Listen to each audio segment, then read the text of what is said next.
miaravatsika rehetra ny tsy nanontany moa hoe zaho ozy izy a mampiasa Windows de tianao pentest nefa de ahoana no ataoko.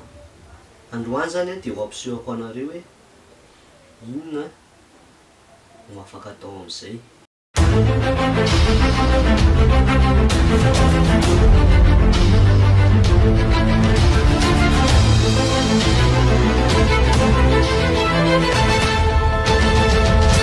Misy an'ity hoe commando VM ity zany a vao niforona vao aingana. Io zany a de ahafahana manao pentest ihany a fa amin'ny Windows.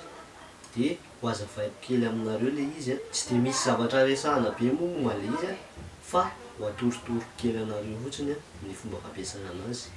Miarabanao a, ohatr'izao zany a, le commando VM zany a afaka jerentsika ao amin'ny GitHub. Ity zany le lien apetrako amin'ny description ao. De raha jerena tsotsotra de io zany a anisan'ny Windows, système Windows afaka anaovana pentest. Zany hoe tsy mila mi-install an'le outil rehetra fanaovana pentest atsony zany ianao fefa mampiasa an'ity commando VM ity fotsiny. De ho azavaiko kely fomba fanaovana azy. Ny voalohany a mila hoe Windows 7 service pack 1 izy na Windows 10. Le Windows 10 io n'importe quel Windows 10 zany de mety aminy foana 2 GB raha mailena normal 60 GB. De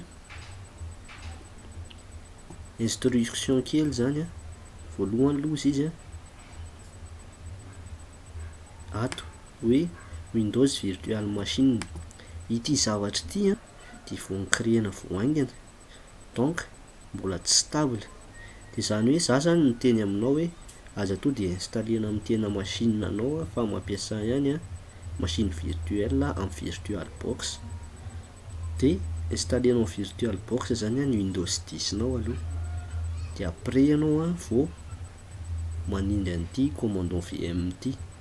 De le Windows 10 nao iny tokony tsisy resaka update atsony, mise à jour mbola tokony misy zany.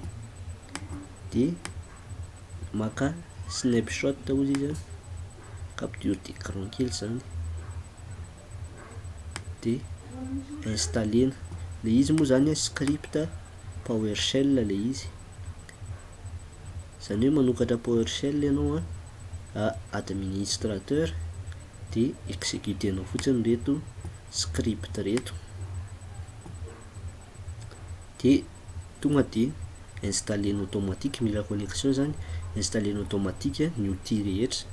Tamin'ny connexion ko moa izy adiny 3 adiny 4 teo fa miankina amin'ny connexion anao na somary ratsiratsy ihany iny adiny 5 teo zany. De mila an'izay connexion zay zany zay zao aloha fa le izy raha amiko manokana tsy mahasolo mihitsy an'le Kali Linux sady izy mbola tsy stable de mbola mety andeha mety tsy andeha. Fa raha Windows 7 sy Windows 10 aloha le izy sura foana fa mandeha. De ny outil ao anatiny moa zany be da be efa hitantsika ao misy Metasploit efa ao ny akamarony presque efa ao daholo fanaovana information gathering, ny nmap resahantsika reny foana. Misy OpenVPN, Wireshark efa ao tsy haiko John the Ripper ve efa ao.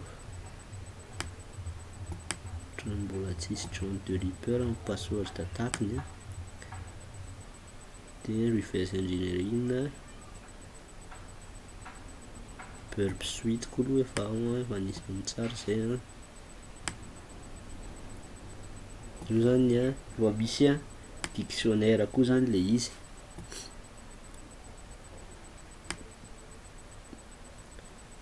Io zany efa azonao ampiasaina io fa raha azo atao de Linux ihany noho le resaka hoe open source izay mety misy zavatra tsy mandeha amin'ny Windows mihitsy zany.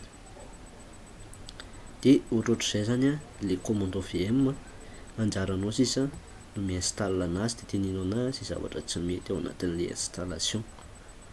Zay vidéo antsika tamin'ity herinandro ity amin'ny herin'indray eo.